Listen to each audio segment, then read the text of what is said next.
Hello everyone, this is DA from E Academy, and so far we have seen three main things in the techniques of the finite element method. The very first one that we have talked about is the direct method. The second one that we have talked about is the weighted residual method. And the third one that we have talked about recently is the development of the weak form.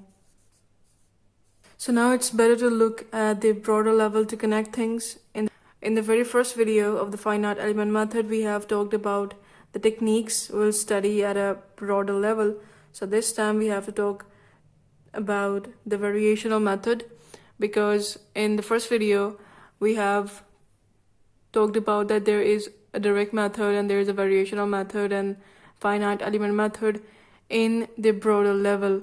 But now there is a need to understand what steps or methods there are in the variational methods and why we need to talk about them, because they provide a background for the development of the finite element model, as we have the idea that we are using all of the techniques because they provide us the approximate solution, and we know what is the approximate solution is of the type. The approximate solution is eventually of this type, Cj phi j plus phi naught is like a linear combination of the parameter and the approximation functions. So let's talk about the variational method in the broader level.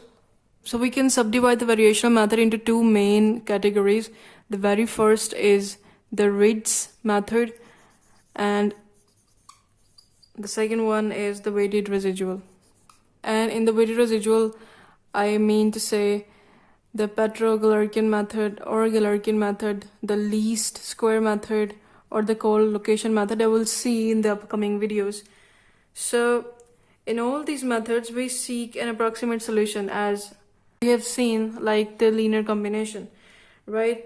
So here in the Ritz method, we uses the weak form that we have developed with the three main steps, and the weighted residual method uses weighted integral forms. In the Ritz method, as we have seen the development of the weak form, we have to do the integration by parts, but in the weighted residual method, there's no need for the integration to weaken the differentiability, because we have some other techniques to do this. The main difference between both of the techniques is the selection of the weight function and the integration by part.